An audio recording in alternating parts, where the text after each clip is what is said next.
نحمده ونصلي ونسلم على رسوله النبي الكريم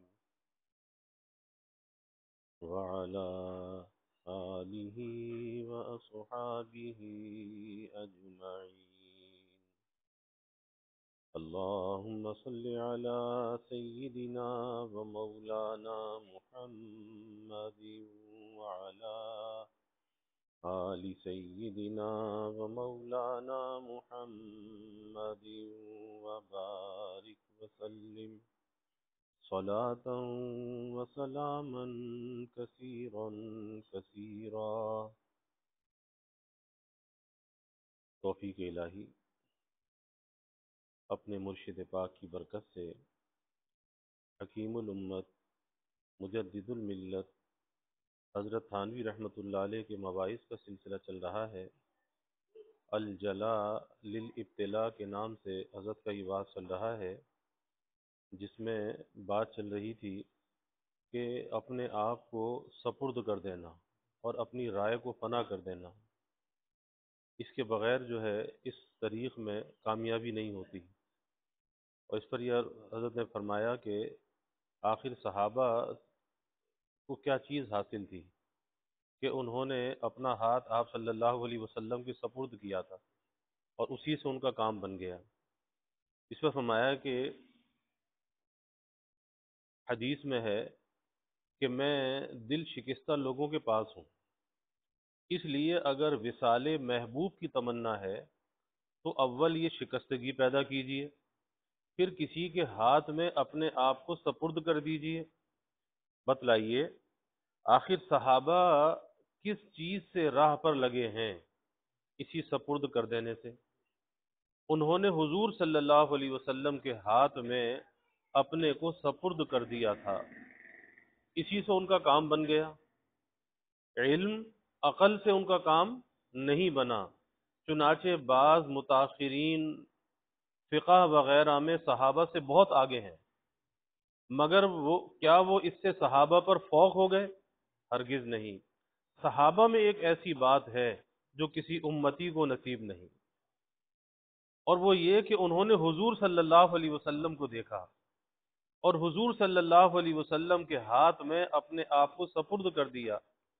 پھر حضور صلی اللہ علیہ وسلم کی برکت سے وہ وہاں پہنچے جہاں 1000 برس کے مجاہدوں سے بھی کوئی نہیں پہنچ سکتا. اور سپردگی بھی ایسی کامل تھی کہ ایک بار ابی بن کعب رضی اللہ تعالی عنہ کو حضور صلی اللہ علیہ وسلم نے پکارا. وہ نماز پڑھ رہے تھے، اس لیے نہ بولے، نماز سے فارغ ہو کر حضور صلی اللہ علیہ وسلم کی خدمت میں حاضر ہوئے اور اپنا عذر بیان کیا کہ میں نماز میں تھا. آپ صلی اللہ علیہ وسلم نے فرمایا الم تسمع قول اللہ تعالی استجیبوا للہ وللرسول اذا دعاکم لما یحییکم. کیا تم نے حق تعالی کا ارشاد نہیں سنا کہ جب رسول صلی اللہ علیہ وسلم تم کو پکاریں تو فوراً جواب دو؟ تو صحابہ کے ذمے نماز میں بھی حضور صلی اللہ علیہ وسلم کو جواب دینا ضروری تھا. آگے اس میں علماء کا اختلاف ہے کہ حضور صلی اللہ علیہ وسلم کو جواب دینے سے نماز فاسد ہو جاتی تھی یا نہیں. بعضوں نے کہا کہ فاسد نہ ہوتی تھی. خیر، نماز کا جو بھی حکم ہو، مگر حضور صلی اللہ علیہ وسلم کی بات کا جواب دینا نماز میں بھی ان کے ذمہ فرض تھا. اور حضور صلی اللہ علیہ وسلم کے بات کے لیے اس میں تفصیل ہے کہ فرض نماز کا توڑنا تو کسی حال میں جائز نہیں، بجز اس صورت کے کہ کسی مسلمان پر جان کا خطرہ ہو تو پھر فرض نماز بھی توڑ دینی چاہیے. تو لازم ہے کہ نماز توڑ کر اس کی امداد کرے، یا اپنا نقصان 1 درہم سے زیادہ کا ہوتا ہو تو جب بھی نماز توڑ دینا جائز ہے. باقی اگر جان کا خطرہ نہ ہو تو فرض نماز نہ توڑے. رہی نفل نماز تو اس کا توڑنا غیر والدین کے لیے تو جائز نہیں، اور والدین کے لیے اس وقت جائز ہے کہ ان کو یہ معلوم نہ ہو کہ نماز پڑھ رہا ہے. اور اگر یہ معلوم ہو گیا کہ نماز پڑھ رہا ہے پھر بھی پکارے تو نماز توڑنا جائز نہیں، کیونکہ اب وہ پکارنے والا خود گنہگار ہے، اس کی بات نہ مانی جائے گی۔ یہ تفصیل میں نے اس لیے بیان کر دی کہ بعض لوگ پیروں کے پکارنے پر اب بھی نماز کا توڑنا مطلقاً جائز سمجھتے ہیں، مگر یہ غلط ہے۔ پیر کا درجہ شرعاً باپ سے زیادہ نہیں۔ غرض میں یہ کہہ رہا تھا کہ اپنے کو کسی عارف محقق کے ہاتھ میں سپرد کرو اور اپنی رائے اور عقل کو بالائے طاق رکھو، اور اس سے مت ڈرو کہ وہ بڑے بڑے مجاہدے کرائیں گے، کیونکہ محقق ہر شخص کے مناسب دستور العمل تجویز کرتا ہے، سب کو ایک لاٹھی سے نہیں ہانکتا۔ جو لوگ ضعیف ہیں، مجاہدات کے متحمل نہیں ہیں، ان کی پرورش جمال سے کرتے ہیں کہ خوب کھاؤ پیو، اچھا پہنو، راتوں کو سو، اور مختصر کام بتلا دیتے ہیں جس کا وہ تحمل کر سکیں۔ اور کسی کی تربیت جلال سے کرتے ہیں کہ تمام شہوات و لذات جو ضروریات سے زیادہ ہوں چھڑا دیتے ہیں۔ حضرت عارف شیرازی ان مشائخ کی شکایت کرتے ہیں جو ضعفاء کے حال پر رحم نہیں کھاتے۔ فرماتے ہیں خستگانے راچو طلب باشد و قوت نبوت، گر تو بیداد کنی شرط مروت نبوت، کہ کمزوروں کو جب طلب ہو اور قوت نہ ہو، اگر قوت سے زیادہ کام تو ظلم ہے، مروت کے خلاف ہے۔ یعنی مروت اور شفقت سے یہ بات دور ہے کہ ضعیف و ناتواں لوگ جن میں طلب ہے اور قوت نہیں، ان کو بھی تم محنت و مشقت کے طریق سے پرورش کرو۔ اور مولانا روم رحمۃ اللہ علیہ فرماتے ہیں چار پارا قدر طاقت بار نہ، بر ضعیفہ قدر ہمت کار نہ، طفل را گر نہ دہی بر جائے شیر، طفل مسکین را ازا نامردہ گیر۔ فرماتے ہیں کہ جو پاؤں پر طاقت سے زیادہ بوجھ نہ رکھو، پاؤں پر طاقت سے زیادہ بوجھ نہ رکھو، کمزوروں سے ہمت سے زیادہ کام نہ لو، شیر خوار بچے کو بجائے دودھ کے روٹی دو تو بیچارہ بچہ اس روٹی سے مر جائے گا، کیونکہ وہ تو شیر خوار ہے۔ تو ظاہر ہے کہ شیر خوار بچے کو اگر دودھ کے بجائے روٹی کھلانے لگو تو 4 دن میں اس کا خاتمہ ہے۔ آج ضعیف کو اگر وہ کام بتلا دیا جائے جو اقویاء کے مناسب ہے تو 2-4 دن میں تمام ہو جائے گا۔ پس اہل اللہ ہر شخص سے اس کے مناسب معاملہ کرتے ہیں، ضعیف کے حال پر وہ بہت شفقت کرتے ہیں، ہاں مگر اور مزدگی کے وہ ساتھی نہیں۔ ایک شخص اچھا خاصا ہے اور پھر کم ہمت بن جائے تو اس کے لیے وہ سخت بھی بہت ہے۔ بس اگر اہل اللہ پر اعتماد ہے تو ان کو اپنے سے زیادہ واقف طریق اور خیرخواہ سمجھ کر ان کے قدموں سے لگ جاؤ، ہاں اگر ان کی تشخیص پر اعتماد نہ ہو تو چھوڑ دو۔ مگر جب ایک بار کسی کو محقق سمجھ کر اپنے اوپر اختیار دے دیا تو پھر اس کی رائے میں دخل نہ دو کہ یہ خود رائی سد راہ ہے، راستے کی رکاوٹ ہے۔ اس طریق میں اعتماد بہت ضروری ہے، بلکہ اسی طریق میں کیا ہر علم میں اعتماد کے بغیر کام نہیں چل سکتا۔ پھر اس تفویض میں آپ ہی کا نفع ہے، اس سونپنے میں تفویض میں آپ ہی کا نفع ہے، کیونکہ اپنے آپ کو دوسرے کے سپرد کر دینے سے بڑی راحت ہوتی ہے اور دوسرے کو پوری توجہ ہوتی ہے، اور بدون تفویض کے نہ اپنے آپ کو جمعیت نصیب ہوتی ہے نہ دوسرے کو توجہ ہوتی ہے۔ غرض جب آپ صحابہ رضی اللہ تعالی عنہم کی طرح اپنے آپ کو کسی کے سپرد کر دیں گے، اس وقت معلوم ہوگا کہ یہ باتیں بنائی ہوئی نہیں ہیں بلکہ حقائق ہیں۔ پھر آپ کو موت سے وحشت نہ ہوگی بلکہ اس کا اشتیاق پیدا ہو جائے گا، اور یہی حسن خاتمہ کی دلیل ہے۔ یہی حسن خاتمہ کی دلیل ہے کہ خدا سے ملنے کا اشتیاق پیدا ہو جائے۔ اللہ نصیب فرما دے۔ عارفین کی موت کے قصے سن کر معلوم ہوتا ہے کہ واقعی ان لوگوں کی موت پر 1000 زندگی قربان ہے۔ ایک مرتبہ شیخ نجم الدین کبریٰ رحمت اللہ علیہ کے سامنے کسی نے ایک غزل گائی جس کے ایک شعر کے اخیر میں یہ تھا جاں بداؤ جاں بداؤ جاں بدا، یعنی جان دے جان دے جان دے۔ آپ کے اوپر کیفیت شوق کا غلبہ ہوا۔ فرمایا کہ محبوب جان مانگ رہا ہے، جان بداؤ جان بداؤ جان بدا، کہ محبوب جان مانگ رہا ہے کہ جان دے جان دے جان دے، اور کوئی اپنی جان نہیں دیتا۔ اس کے بعد فرمایا جاں دادم ہو جاں دادم ہو جاں دادم، میں نے جان دی میں نے جان دی میں نے جان دی، بس یہ کہہ کر ختم ہو گئے۔ ایک اور صوفی کا قصہ ہے کہ وہ حج کو جا رہے تھے اور شوق میں ناچتے کودتے اشعار پڑھتے جاتے تھے، کسی کو معلوم نہ تھا کہ یہ کس درجے کا عاشق ہے۔ لوگ ان کو معمولی آدمی سمجھتے تھے، بلکہ سمجھتے تھے کہ مسخرہ ہے، اسے مسخرہ سمجھ رہے تھے۔ مگر جس وقت مکہ مکرمہ میں داخل ہوئے اور بیت اللہ پر نظر پڑی اور مطوف نے کہا کہ یہی بیت اللہ ہے، یہ بیت اللہ ہے، یہ اللہ کا گھر ہے، بس ان پر ایک حالت طاری ہو گئی اور بے ساختہ زبان سے نکلا چو رسی بخوئے دلبر بسیار جاں مستر، کہ مبادا بار دیگر نہ رسی بدی تمنا، کہ جب محبوب کے کوچے میں پہنچ جاؤ تو جان مستر کو فدا کر دو، جب محبوب کے کوچے میں پہنچ جاؤ تو جان مستر کو فدا کر دو، شاید پھر اس تمنا کے حصول کا موقع نہ ملے، بس جان اپنی قربان کر دو۔ اور پھر گرتے ہی جان دے دی۔ صاحبو، کیا ایسی موت تمنا کے قابل نہیں؟ ایسی موت کیا تمنا کے قابل نہیں؟ کیا اس کے لیے کوشش نہ ہونی چاہیے؟ شاید کوئی یہ کہے کہ صاحب یہ تو حکایات ہی حکایات ہیں، پہلے زمانے میں موت کا ایسا اشتیاق ہوتا ہوگا، آج کل ایسا نہیں ہو سکتا۔ تو میں کہتا ہوں کہ نہیں صاحب، اب بھی ایسے لوگ موجود ہیں کہ نہ ہونے کی کیا وجہ، جس طریقے سے ان کو یہ حالت نصیب ہوتی ہے وہی طریقہ اب بھی اگر اختیار کیا جائے تو یہ حالت پیدا ہو جائے گی۔ اور وہ طریقہ کیا ہے جس سے یہ ایسی موت آتی ہے؟ تو وہ طریقہ کیا ہے؟ کثرت ذکر، کثرت طاعت اور اجتناب معصیت، تین چیزیں ہیں۔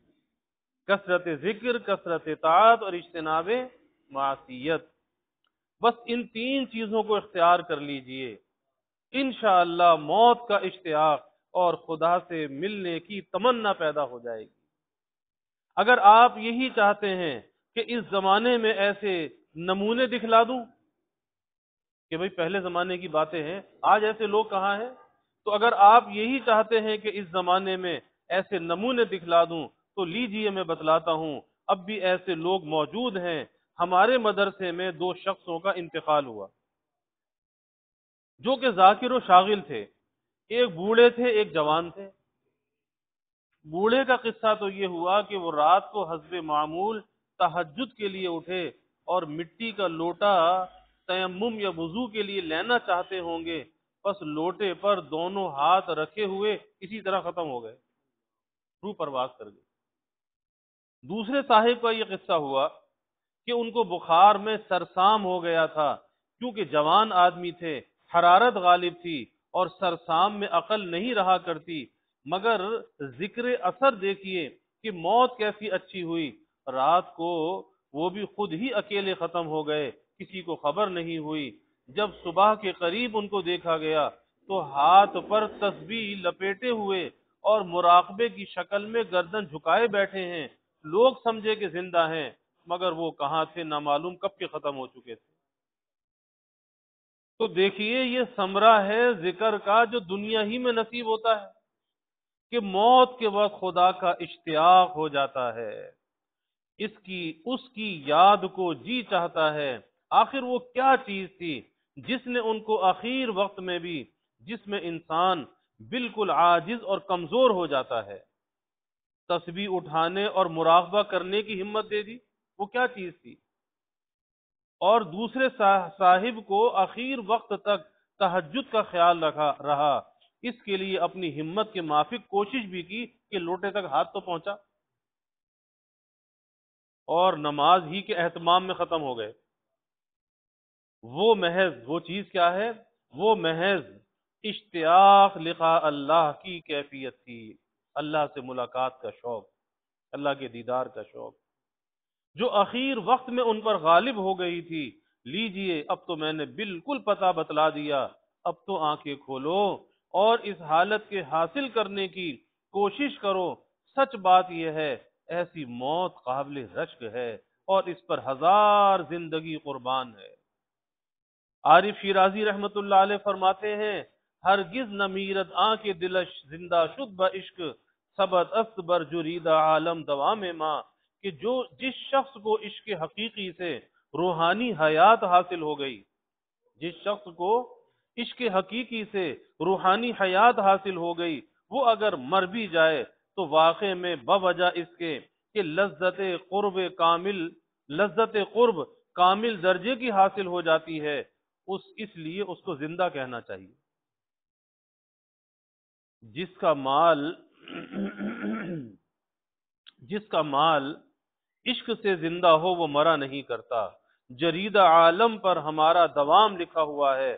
واقعی بات یہ ہے کہ ان لوگوں کا مرنا صرف ظاہری ہے، حقیقت میں ان کو بہت اعلیٰ درجے کی حیات نصیب ہو گئی، اور اسی حیات کا ایک اثر یہ ہے کہ اہل اللہ کا تذکرہ بعد موت کے بھی باقی رہتا ہے، ورنہ ہزاروں مرتے ہیں، کوئی چند دن کے بعد نام بھی نہیں لیتا۔ اور یہ حیات برزخیہ اگرچہ ہر شخص کو مرنے کے بعد نصیب ہوتی ہے، مگر اہل اللہ کی حیات دوسروں کی حیات سے قوی ہوتی ہے۔ اسی کو فرماتے ہیں ثبت است بر جرید عالم دوام ماں، جرید عالم پر ہمارا دوام ثابت ہے، اور اس میں ایک راز ہے، وہ یہ کہ حق تعالی کی صفات ہمیشہ باقی رہتی ہیں۔ اللہ کی صفات ہے نا، اللہ کی صفات ہمیشہ باقی رہتی ہیں، اور یہ حضرات مظہر صفات الہی ہیں، یہ حضرات مظہر صفات الہی ہیں، اس لیے ان کو بھی کسی قدر دوام و بقا سے حصہ مل جاتا ہے۔ سبحان اللہ، سبحان اللہ۔ اور حق تعالی کی صفات پر مجھے ایک بات یاد آئی جو بہت ہی کام کی بات ہے، اور ایک علم عظیم ہے جو حق تعالی نے آج عطا فرمایا ہے۔ اس کی قدر وہ جانے جس پر گزرتی ہے۔ مجھ سے اگر کوئی پوچھے تو لاکھوں کی بات ہے، وہ یہ کہ بعض سالکوں کو یہ بات پیش آتی ہے کہ ان میں تأثر کم ہوتا ہے، نہ خوف، نہ غلبہ شوق، نہ زیادہ غلبہ محبت، بس ان کی طبیعت خالی خالی معلوم ہوتی ہے، اور بعضوں پر احوال و مواجید کا بہت غلبہ ہوتا ہے، ذرا ذرا سی بات پر رقت اور خوف طاری ہوتا ہے، گریہ غالب ہو جاتا ہے، کبھی شوق و محبت میں سکر کسی کیفیت رہتی ہے۔ تو جن سالکوں پر ان احوال کا غلبہ نہیں ہوتا، شوق کا، رونے کا، محبت کا، خوف کا، یہ غلبہ نہیں ہوتا، وہ پریشان رہتے ہیں کہ ہم کو ذکر سے کچھ فائدہ نہیں ہوا، پریشان رہتے ہیں۔ لیجئے آج میں اس کی حقیقت بتلاتا ہوں، اور وہ علم ایک نیک بی بی کے خط کے آنے سے حاصل ہوا۔ کسی خاتون نے خط لکھا، انہوں نے لکھا کہ یہاں موت کثرت سے ہو رہی ہے، کوئی طاعون کا وبا کا زمانہ تھا، جس سے بتمام آپ کاموں کو طبیعت چاہتی ہے، مگر مجھے خوف نہیں معلوم ہوتا، یعنی سارے کام تو میں کرتی ہوں لیکن مجھے خوف نہیں معلوم ہوتا، نہ کچھ رقت طاری ہوتی ہے، یہ حالت کیسی ہے؟ اب ان کو اپنی حالت کی فکر ہوئی کہ کہیں دل میں کوئی سختی تو نہیں ہے۔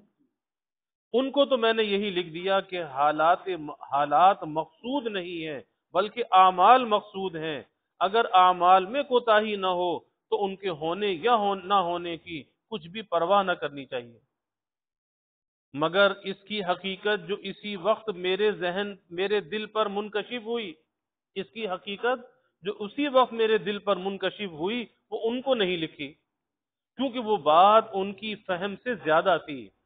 اور اس حقیقت کے سمجھنے سے پہلے دو مقدمے سمجھ لیجئے۔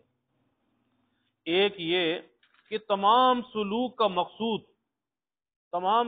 مقصود حضرت حق میں فنا ہے، یعنی اپنی صفات کو صفات حق میں فنا کر دینا، اور متخلق بھی اخلاق اللہ ہونا، یہ مقصود ہے۔ دوسرا مقدمہ یہ ہے کہ حضرت حق میں جو صفات ہیں ان سے مراد غایات ہیں، مبادی نہیں، اور تفصیل اس کی یہ ہے کہ ہماری صفات کے دو درجے ہیں، ایک مبدا ایک منتہا۔ مبدا انفعال ہوتا ہے، یعنی اس میں انفعالی کیفیت ہوتی ہے۔ مثلا ہمارے اندر رحمت و شفقت کا مادہ ہے، تو اس کا ایک مبدا ہے ایک منتہا ہے۔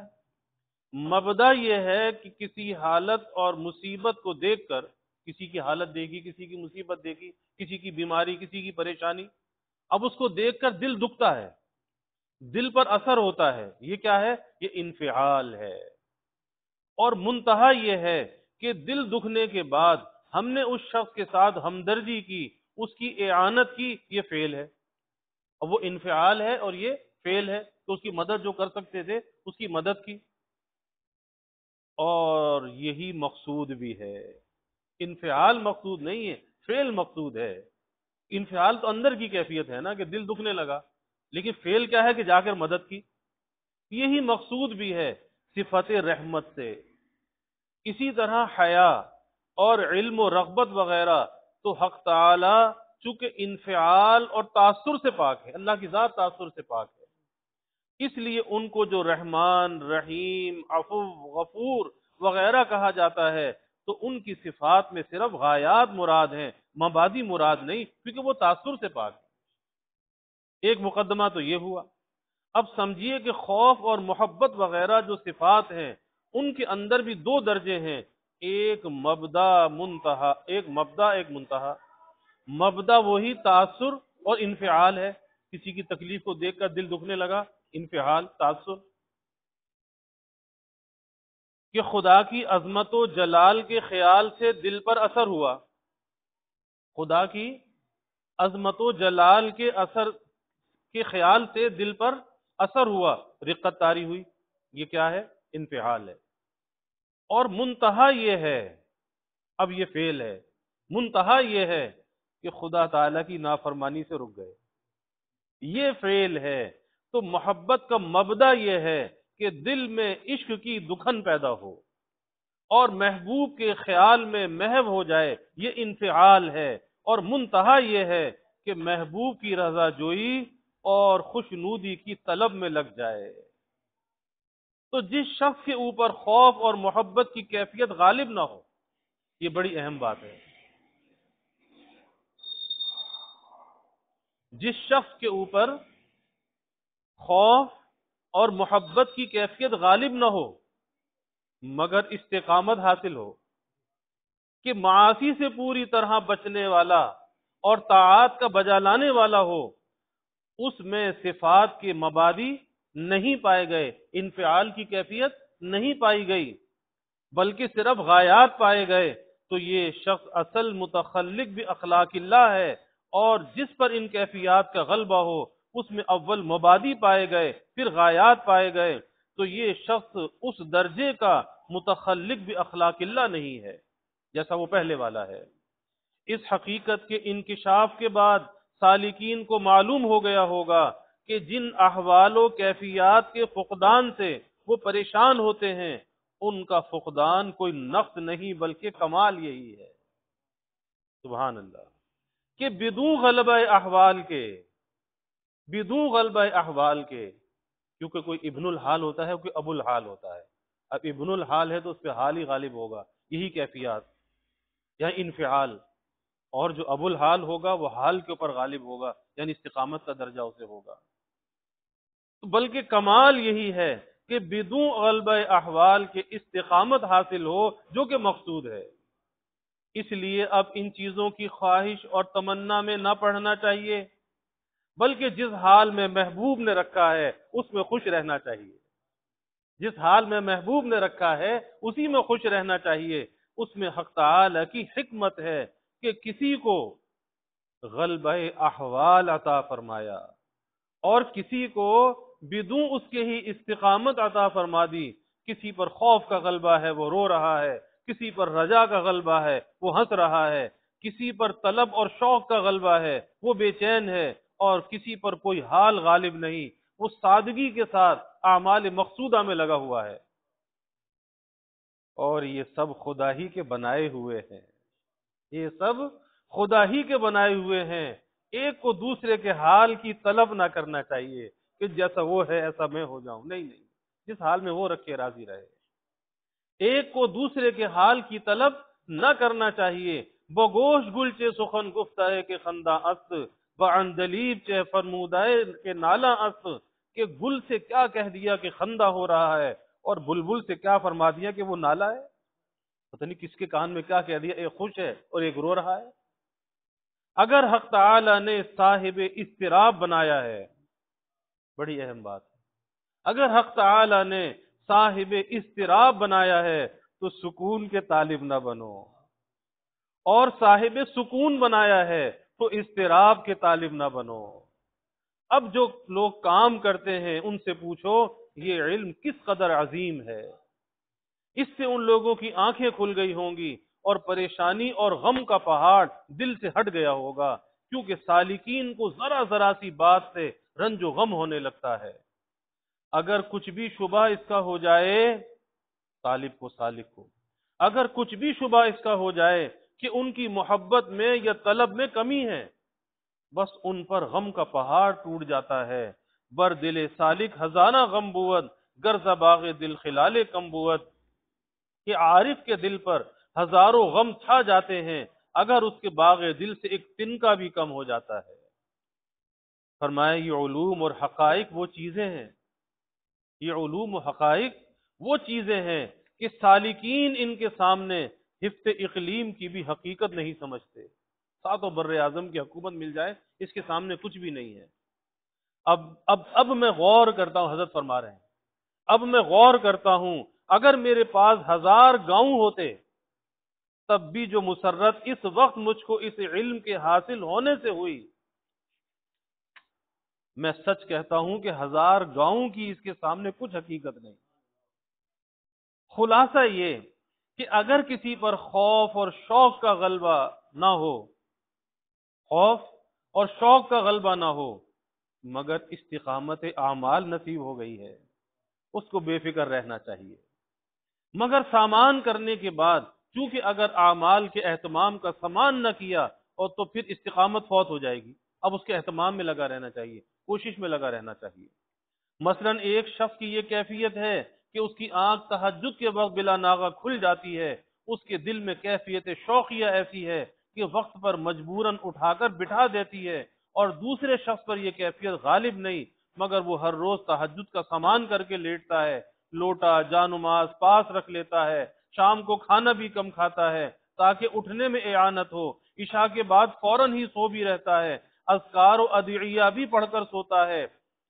اگر اس کی نماز تہجد کی کسی دن قضا بھی ہو جائے تو یہ استقامت کے خلاف نہیں، اور نہ یہ شخص پہلے شخص سے کچھ ثواب میں کم ہے، کیونکہ ہمیشہ بلا ناغہ اٹھنا اس کے اختیار سے نہیں، ایک کیفیت شوقیہ اس پر مسلط ہے، وہ اٹھا دیتی ہے، اور یہ شخص کیفیت سے خالی ہے، مگر جتنا سامان کرنا اس کے قبضے میں تھا وہ سب کر لیتا ہے، اور یہ کرنا کیا ہے؟ فعل ہے، اور وہ شوق کیا ہے؟ انفعال ہے، کر لیتا ہے۔ پھر بھی اگر کسی دن اس کا تہجد ناغہ ہو جائے تو یہ اس کے اختیار سے باہر ہے، امید یہ ہے اس کو اس دن بھی تہجد کا ثواب ملے گا۔ اور کبھی کبھی تہجد کا ناغہ ہو جانا بشرطے کہ سامان اٹھنے کا ہمیشہ کرتا ہو، استقامت کے منافی نہیں، بلکہ میں ترقی کر کے کہتا ہوں اگر ایک شخص جاگنے کا سامان کر کے سو جائے یا اس کی فرض نماز بھی قضا ہو جائے تب بھی اس پر ملامت نہیں، نہ یہ بات استقامت کے خلاف ہوگی۔ حضور صلی اللہ علیہ وسلم سے زیادہ کون صاحب استقامت ہوگا؟ لیلۃ التعریس میں خود حضور صلی اللہ علیہ وسلم کی فجر کی نماز قضا ہو گئی تھی۔ واقعہ یہ ہوا کہ ایک بار قافلہ رات کو چل رہا تھا، اور گرمیوں کے موسم میں اہل عرب اکثر رات کو سفر کرتے ہیں۔ اخیر شب میں آپ منزل پر پہنچے اور اس وقت تک صبح ہونے میں ذرا دیر تھی۔ آپ نے فرمایا کہ کوئی شخص ایسا ہے جو صبح کی نماز کے لیے ہم کو جگا دے، اور ہم سو رہے ہیں۔ حضرت بلال رضی اللہ عنہ نے وعدہ کیا، آپ جاگنے کا پورا سامان کر کے بے فکر سو رہے۔ حضرت بلال رضی اللہ عنہ اپنے کجاوے سے پشت لگا کر مشرق کی طرف منہ کر کر بیٹھے رہے کہ صبح ہوتے ہی اذان دوں گا۔ حق تعالی نے ان پر بھی نیند غالب کر دی۔ اور وہ بھی بیٹھے بیٹھے ہی سو گئے، یہاں تک کہ آفتاب نکل آیا کوئی نہ جاگا۔ سب سے پہلے حضور صلی اللہ علیہ وسلم کی آنکھ کھلی، آپ صلی اللہ علیہ وسلم نے سب کو جگایا، صحابہ رضی اللہ عنہم کو صبح کی نماز قضا ہو جانے کا قلق ہوا، مگر حضور صلی اللہ علیہ وسلم کو قلق نہیں ہوا، کیونکہ آپ جانتے تھے کہ جتنا کام ہمارے قبضے کا تھا وہ ہم کر چکے، ایک معتبر شخص کو جگانے کے لیے مقرر کر دیا، اس پر بھی اگر نماز قضا ہو گئی اور اتفاق سے وہ شخص سو گیا تو یہ محض تقدیری امر ہے، اب اس پر قلق کرنا مشیت الہی کا مقابلہ کرنا ہے۔ ہاں اگر طبعی قلق ہے تو مذائقہ نہیں، تو حضور اکرم صلی اللہ علیہ وسلم نے ان کی یہ فرما کر تسلی فرمائی، لا تفریط فی النوم انما التفریط فی الیقظہ، کہ نیند میں اگر کچھ کوتاہی ہو جائے وہ کچھ کوتاہی نہیں، کوتاہی وہی ہے جو کہ بیداری میں ہو، اور یہ نماز تمہاری بیداری میں قضا نہیں ہوئی، سوتے ہوئے میں قضا ہوئی، اس پر کوئی ملامت نہیں، کیونکہ سونے کی حالت میں انسان بے اختیار ہوتا ہے، البتہ سونے سے پہلے جاگنے کا سامان اپنی وسعت کے موافق کرنا ضرور تھا، سو وہ تم کر چکے تھے، سامان کرنے کے بعد بھی جب نماز قضا ہو گئی تو اس پر قلق کی ضرورت نہیں، یہ تقدیری امر تھا۔ اللہ تعالیٰ فہمتی ہے۔ الحمد للہ رب العالمین والعاقبۃ للمتقین والصلاة والسلام علی اشرف الانبیاء والمرسلین، اللہم صل علی سیدنا و مولانا محمد وعلی آل سیدنا و مولانا محمد وبارک وسلم۔